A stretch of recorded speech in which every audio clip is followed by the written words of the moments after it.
अपनी बहन को विदा करते हुए जब वो रथ को धक्का लगा रहे हैं तो वहां से आकाशवाणी होती है कि रे ओ मूर्ख कंस, अस्यास्त्वाम मष्टमो गर्भो हन्त्यायाम मसहे बुधा।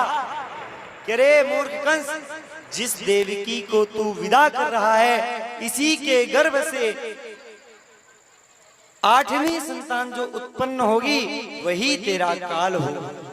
महाराज जैसे ही कंस ने सुना देवकी के केस पकड़ करके घसीट दिया और कहता है कि देवकी मैं तेरा वध कर दूंगा। तलवार निकाला, जैसे ही तलवार निकाल कर वध करने लगा महाराज वासुदेव जी जो है चरणों में लेट गए। बोले ए प्रभु, ये अब आपकी बहन नहीं, अब मेरी धर्म पत्नी है, मेरे पत्नी की रक्षा करिए। मेरा धर्म है कि मैं इसकी रक्षा करूं, मैं अब इसकी रक्षा करने का उत्तरदायित्व मेरे ऊपर है। आप अगर ऐसी बात है तो मैं आपको अपनी 8वीं संतान में आपको दे करके, और 8वीं छोड़िए मैं आपको एक संतान में आपको सौंप दूंगा।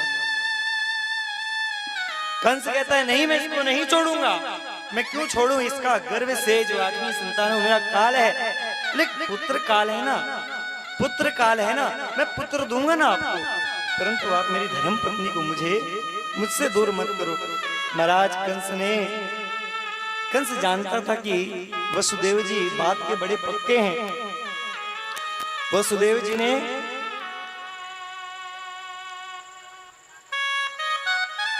अनन्य विनय किया, अनन्य विनय करके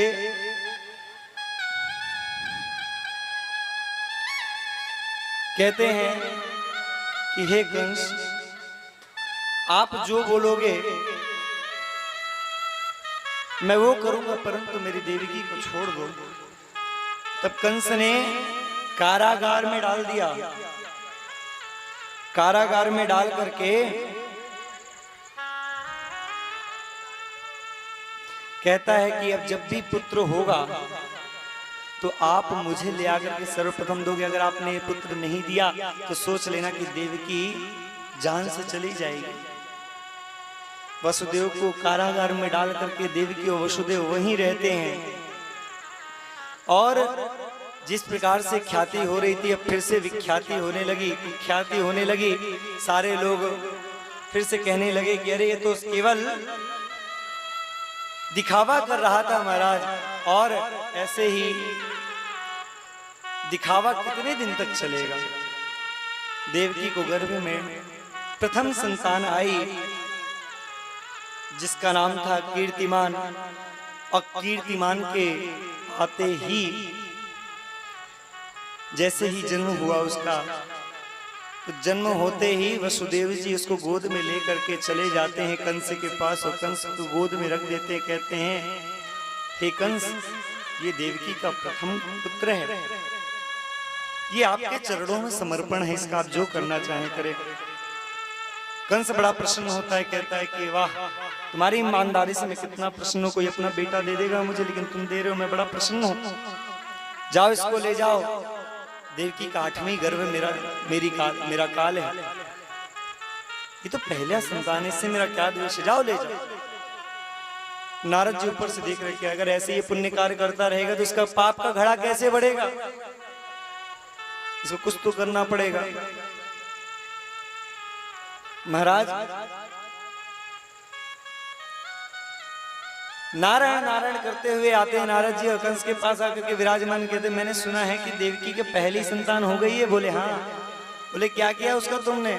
बोले कुछ नहीं, मैंने छोड़ दिया, वो उसका 8वां गर्भ जो है वो मेरा काल है। बोले अच्छा, एक बात बताओ, ये कितनी उंगलियां हैं? बोले 10। बोले यहां से गिनो तो 10 ही आएगी, यहां से गिनो तो 10 ही आएगी, यहां से गिनो तो 10 ही आएगी। तो पहले से 8वां गिनो या 8वें से पहला गिनो, 1 भी 8 हो सकता है, 8 भी 1 हो सकता है। कंस कहता कि मैं इतना तो दिमाग लगा ही नहीं पाया।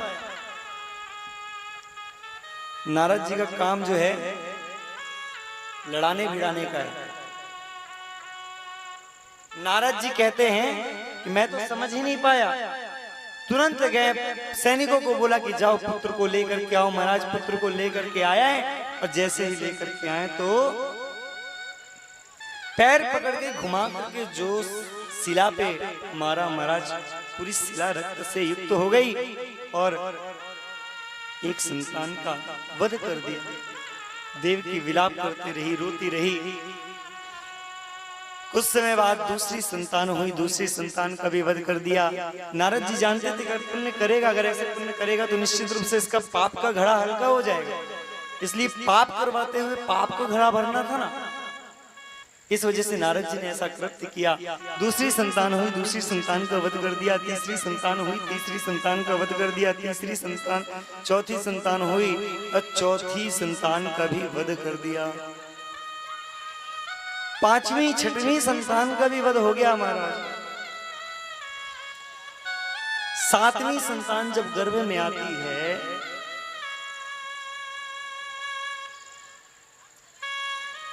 तो योग माया से सप्तम गर्भ को जो है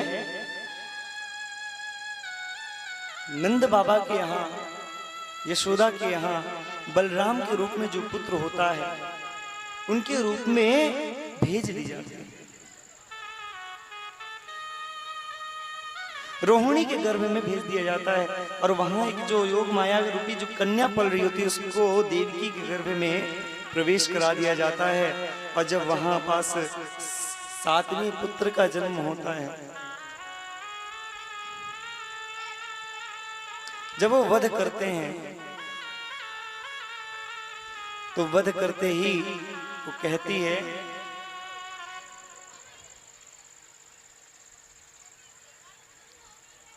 श्री बिहारी जी, जब महाराज सातवां पुत्र आता है ना गर्भ में,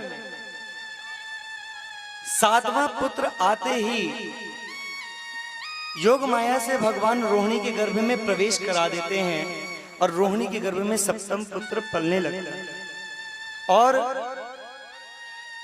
कंस को लगता है कि सप्तम गर्भ जो है वो गर्भ में ही नष्ट हो गया। जब कंस को ऐसा पता चला तो कंस बड़ा खुश हुआ, परंतु उस दिन से उसकी चिंता भी होने लगी, चिंता भी होने लगी कि अब अष्टम गर्भ आने वाला है, अब मेरा काल आने वाला है। महाराज रात को सोए तो उनको केवल ये दिखाई देता था कि अष्टम गर्भ कहीं आने ना, आज आ ना जाए, मेरा काल आ रहा है। भय होने लगा, भय जागृत हो गया। आकाशवाणी कभी झूठी नहीं होती महाराज, आकाशवाणी कभी झूठी नहीं होती। कहीं ऐसा ना हो कि कहीं मेरा काल सचमुच में आ जाए। तो महाराज वहां से चिंतित रहने लगा। कंस रात रात भर नींद नहीं आती थी, जगता रहता, भ्रमण करता रहता इधर उधर इधर उधर। समय आया, आठवां गर्भ भी प्रवेश हुआ, आठवां गर्भ भी आ गया। और आठवां गर्भ आते ही कंस खुश भी हुआ और दुखी भी हुआ। खुश इसलिए हुआ कि अब मैं अपने काल को मारूंगा, और दुख इसलिए हुआ कि अगर मैं मार ना पाया तो कहीं मेरा वध ना हो जाए। अब तो महाराज रात और दिन केवल चिंतन चलता रहता, बड़ी देखभाल रहती। कह दिया कि कारागार के सामने से एक भी सैनिक हटना नहीं चाहिए। 100-200 लोग पहरा लगा दिया कि इतने लोग रहना ही रहना है। एक भी समय ऐसा ना हो जिस समय आप उनको अकेला छोड़ दो, रहना है साथ में। अष्टम गर्भ है, मेरा काल है, मैं उसे मारूंगा। महाराज धीरे धीरे समय व्यतीत हुआ और जब समय व्यतीत होने लगा तो भादव का महीना आ गया, कृष्ण पक्ष आ गया, अष्टमी तिथि आ गई, बुधवार का दिन आ गया, रोहिणी नक्षत्र आ गया, हर्षण योग आ गया, भवकरण आ गया और मध्यम रात्रि को भगवान का जन्म होने वाला है। अभी जन्म हुआ नहीं, होने वाला। बड़े ध्यान से सुनिए। योग माया से भगवान देवकी के गर्भ से निकाल करके और यशोदा के गर्भ में भेज दिया गया।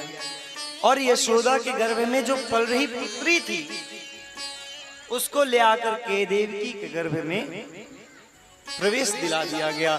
जब वो प्रवेश कर गए तो महाराज जब 8वीं संतान की उत्पत्ति हुई,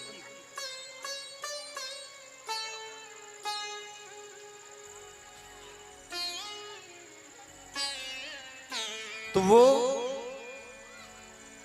जब 8वीं संतान हुई तो वो पुत्री हुई। वो पुत्र नहीं पुत्री हुई। तो कंस जो है वो देख करके आश्चर्यचकित हो गया। अरे आज आकाशवाणी भी झूठ बोल रही है, ऐसा कैसे हो सकता है? आकाशवाणी झूठ बोल रही है। लेकिन एक बात बताऊं आपको मैं, जब अष्टम गर्भ देवकी के गर्भ में प्रवेश हुआ, जब भगवान के जब 9वां महीना प्रारंभ हुआ, तब देवकी और वसुदेव विचार कर रहे थे कि अब मेरे पुत्र का क्या होगा, अब मेरे पुत्र का क्या होगा। अब तो काल इसके सर पे डोल रहा है, कंस जो है वो काल बन चुका है। मैं क्या करूं, मुझे कुछ समझ में नहीं आ रहा है। एक माँ अपने बेटे को कैसे दे सकती है, एक पिता अपने बेटे को कैसे दे सकता है कि लो मार लो। महाराज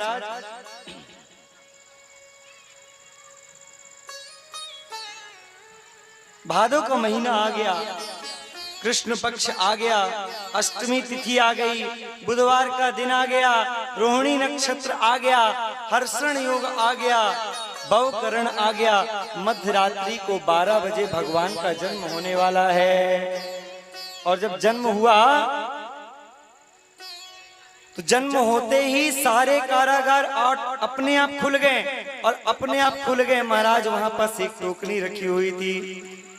भगवान जन्म लेते हैं, कैसे लेते हैं वहां पास, क्योंकि भगवान तो कभी जन्म लेते नहीं है, प्रकट होते हैं। तो भगवान चतुर्भुज रूप में प्रकट हो गए। देवकी माता कहती है कि प्रभु मुझे चतुर्भुज रूप में दर्शन मत दो, मुझे तो केवल आप मेरे बालक के रूप में दर्शन दो। बालक के रूप में भगवान पुनः प्रवेश कर जाते हैं। और बालक के रूप में जब हो जाते हैं तो बालक को गोद में लेकर के, और वसुदेव जी गोद से लेकर के और टोकनी में बिछा देते हैं अपना गमछा, और टोकनी पे लिटा करके, और योग माया के प्रभाव से उन्होंने पहले ही बता दिया कि मुझे जो है वासुदेव के यहाँ छोड़ देना, और वासुदेव के यहाँ जो पुत्री है उसको आप ले आना।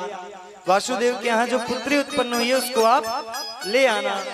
तो महाराज वासुदेव जी जो हैं वो टोकरी में बिछा, गमछा बिछा करके और माथे पर रख करके और ले करके जैसे ही भगवान श्री कृष्ण को जा रहे हैं, तो भगवान श्री कृष्ण को ले करके जाते हुए जितनी भी बेड़ियां हैं सब खुल रहे हैं, कारागार खुल रहे हैं, जो हाथ में जो बंधे हुए हैं वो भी खुल गए। सब लोग आश्चर्यचकित हो गए, कैसे खुल गए। सब जितने भी सैनिक हैं सब सो गए। अब धीरे धीरे भगवान को लेकर के सीधे जा रहे हैं। बीच में यमुना नदी पड़ती है। यमुना नदी पड़ती है तो देखते हैं कि यमुना नदी तो उफान मार रही है। यमुना नदी को पार करने के लिए जैसे ही प्रवेश करते हैं तो यमुना नदी में उफान आने लगता है। अब यमुना नदी में उफान क्यों आ रहा है? भगवान का जब जन्म होता है तो आपको बता दें, यमुना नदी जो है ना वो भगवान श्री कृष्ण की पटरानी है, और वो भगवान श्री कृष्ण के चरण छूना चाह रही है। और जब चरण छूने का प्रयास कर रही थी तो बाबा की जो है दाढ़ी जो है डूब जा रही थी, तो और मुखड़ा के ऊपर भी नहीं आ सकती थी क्योंकि ससुर हैं, ससुर के सामने मुख नहीं दिखा सकते, तो केवल यहाँ दाढ़ी तक आ रही थी। तब भगवान ने पैर झुलाया और झुला करके जैसे ही चरण स्पर्श कराया, महाराज बीच से एक रास्ता खुल गया। यमुना नदी ने रास्ता दिया। यमुना नदी ने रास्ता दे करके सीधे जाकर के प्रवेश किए नंदगांव में। प्रवेश करके नंद बाबा के यहाँ प्रवेश करके अपने बेटे को रख करके वहां से एक पुत्री को उठाया, और पुत्री को उठा करके ले जाके कारागार में प्रवेश कर हो गए। कारागार में जैसे ही प्रवेश हुए हल्ला मच गया, महाराज पुत्र हो गया, पुत्र हो गया। कंस को पता चला, कंस आया भागते भागते, अरे मैं देखूं कैसा तो पुत्र है। पुत्र के पास आए तो देखे वहां पुत्र नहीं, वहां पास तो पुत्री है। बोले मुझे देवकी पता नहीं था कि ये आकाशवाणी भी झूठ बोलती है। मुझे पता ही नहीं था आकाशवाणी झूठ बोलती है। मुझे अगर पता होता तो मैं ये कृत्य कभी नहीं करता। आज से मुझे पता चल गया कि आकाशवाणी भी झूठ बोलती है। हे देवकी मुझे माफ कर दे, हे देवकी मुझे माफ कर दे। परंतु उसको शक था कि 8वां गर्भ तो यही है ना। तो पुत्री को जैसे ही हाथ में लेता है कि मैं देखूं पुत्री को, तो पुत्री को हाथ में लेते ही वो योग माया से देवी के रूप में प्रकट हो जाती है और कहती है कि जिसको तू ढूंढने आया है, जिसको तू लेने आया है, जिसको तू मारने आया है, वो देवकी का अष्टम गर्भ इस ब्रजमंडल में प्रवेश कर चुका है। उसका जन्म हो चुका है। तेरा काल जन्म ले चुका है। तेरा वध तो निश्चय ही है। इसलिए तू व्यर्थ में चिंता न कर। तू जाके अपने बचाव की रक्षा कर। ऐसा कह करके देवी अंतर ध्यान हो जाती है। महाराज कंस फिर से घबरा जाता है और देवकी और वसुदेव को वापस से बंधन से मुक्त करता है और कहता है कि देवी बहन, मेरे से जो गलती हुई मुझे क्षमा करना। अब आप यहीं रहो, मैं अब आपकी यहीं सेवा करूंगा। मुझे पता नहीं कि आकाशवाणी कैसे झूठ बोल दी। उसने कहा था कि आपके गर्भ से अष्टम गर्भ होगा और ये कह रही है अब कि जन्म हो चुका है।